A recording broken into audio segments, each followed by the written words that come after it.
I'm Reverend Chris Moore here at Foothills Chapel, but I also perform funerals and memorial services at all kinds of different locations all around Colorado. We're going to be talking now about just the oftentimes very confusing process of how to even organize a funeral or memorial service. Where can you get some ideas for readings and that sort of thing? So I want to share just a few general ideas. First of all, of course, the choice between a funeral where there's a casket and a memorial service where the cremains are oftentimes present, sometimes not. The cost difference between the two is great, and the simplicity of a memorial service has become more and more popular as time has gone on. Foothills Cremation and Funeral Service, run by Matt Becker, can help you answer that very, very basic question to kind of start the process for you. Memorial service tends to be, as a general rule, a little less formal than a funeral is. People mingle, they exchange memories of your loved one. And you can also just approach different strangers who walk up to them and just say, "How did you know Maria? How did you know John?" Those kinds of questions are very good ways to start conversations, especially if you're coming in alone or don't know very many people. Another term for memorial service is a celebration of life. And that has a quality then, if you use the term celebration of life to describe what you're doing, a little bit of humor can be gently added in. We have to be careful about how much we do, but sometimes the mixture of laughter and tears can really make it easier for the flow of emotion, for all the different kinds of experiences that you're having that are just overloading you and overwhelming you at this time.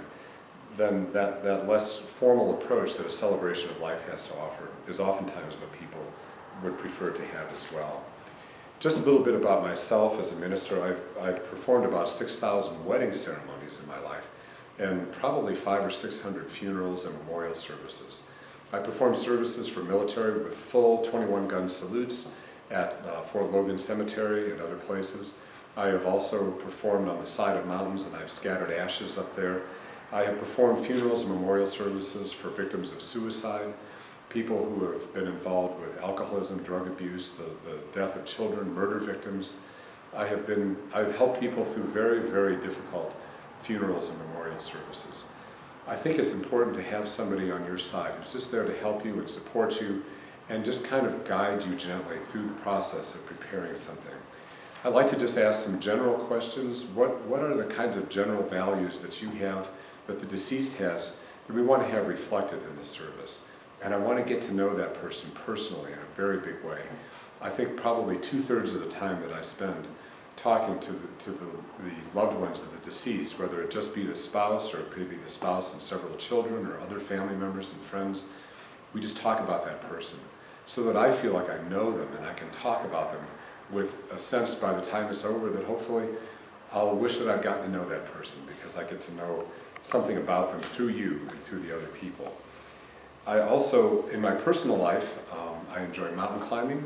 My wife and I have done a lot of that. We enjoy classical music. We spend a lot of time in music festivals and film festivals and that sort of thing.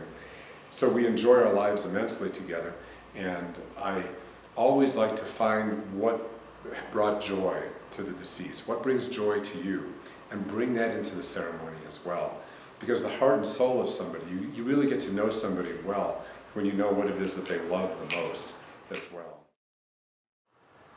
So how might the funeral or memorial service work for your loved one? Well, it starts with how people enter. They get greeted up at the front. There might be a program for them. And then they come in, and you may choose to mingle with them or not in this room here. And then after that, if you want a more formal entrance, I usually invite the family to go off to the side room over on the side here. We may say a prayer together or just have a little quiet time together. And then in a more formal funeral or memorial service, I might lead people out. And I come out first, and then the closest family comes out, and they are seated in the reserved seating in the front. A less formal way for that to happen is just for you and your family members to just mingle with all the other guests and receive the condolences and the support that you can receive from them as well. And then I might just stand up right here on the podium and just invite people to please take your seats, and then we will just get started at that point.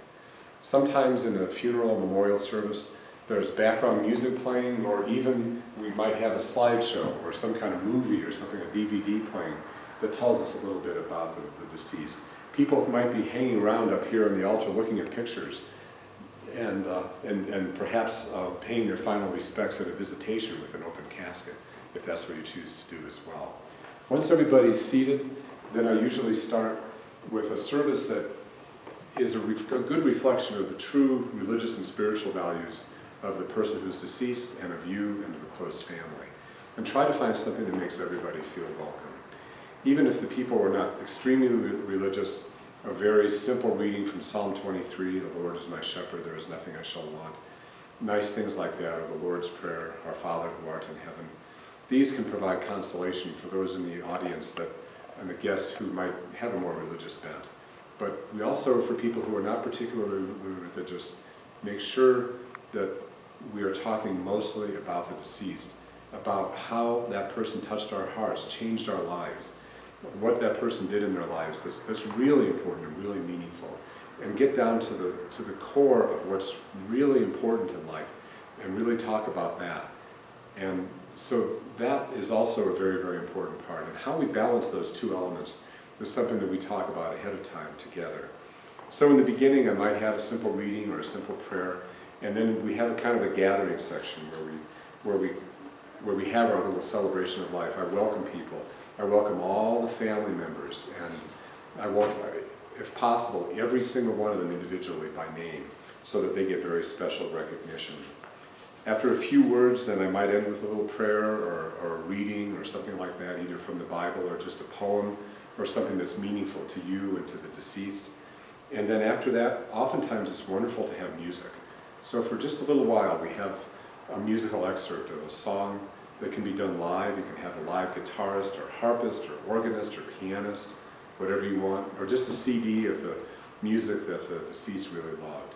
After that song is finished, then the heart of the ceremony really begins, and that's the eulogy.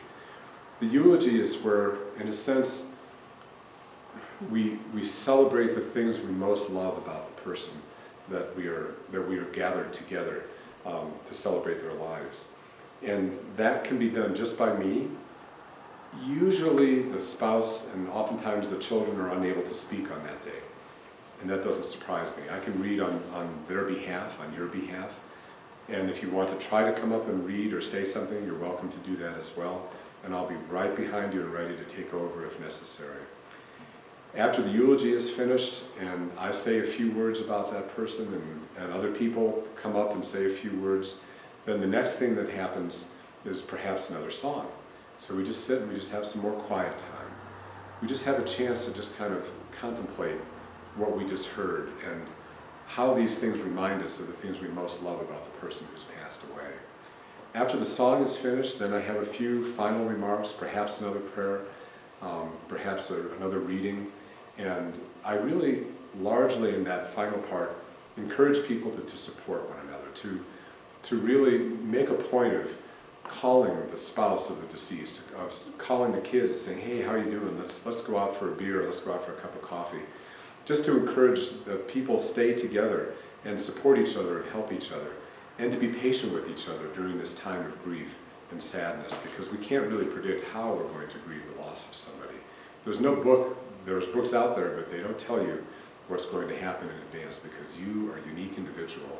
And what you're going to be going through for the next weeks and months is unique and not really the same as anybody else. There's no formula for it. So if you can just be supportive, helpful to one another, and patient with one another, that's kind of what I encourage in the final part of the service. And at the end, perhaps another song happens, and then perhaps Matt Becker, our funeral director, or somebody else, leads the close family out. There might be a receiving line for the guests who want to go straight back home at the end of the service, and then if you're having the reception downstairs here, then those people for the reception can go downstairs and just greet you later on.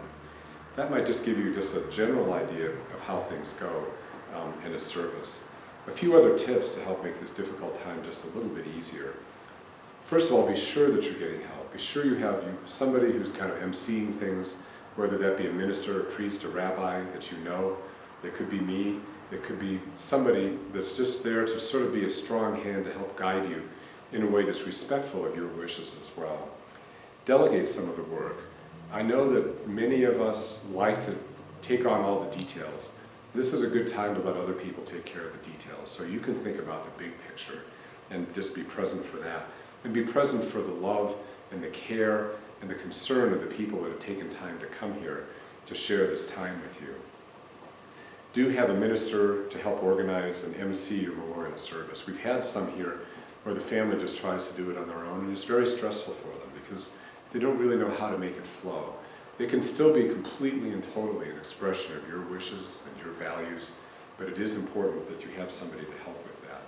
Don't be shy about asking questions to your funeral director, to your minister, to whoever it is. Whatever's bothering you, whether it be the cost or what will be said in the funeral, or whether to have loved ones' cremains in an urn at the service or have an open casket or closed casket service, just keep asking and get different ideas. And the answers are not necessarily answers of what you're supposed to do, but just to give you ideas so that you can say, you know, I like this idea. And then you go with what really makes the most sense for you. Stay aware of the costs. Have a sense of what you can afford to put into a service and then work within that. We are happy to work within budgets here at Foothills Chapel and also at Foothills Cremation and Funeral Service. And, you know, most importantly, have some kind of memorial service, whatever it is. Every once in a while, we have someone who says, we just want a direct cremation, we don't want any kind of service. Oftentimes, people are surprised at how much love and how much support they feel as a result of gathering together with people. In the beginning, it may feel awkward, you may not quite know what to do. But by the time it's over, I promise you that we can make you feel like you're on track and beginning the process of sharing your grief with a larger group of people and not having to bear it all alone. Thank you so much for watching this, and go ahead and give us a call sometime, 303-279-2152, and I'll be happy to talk to you more.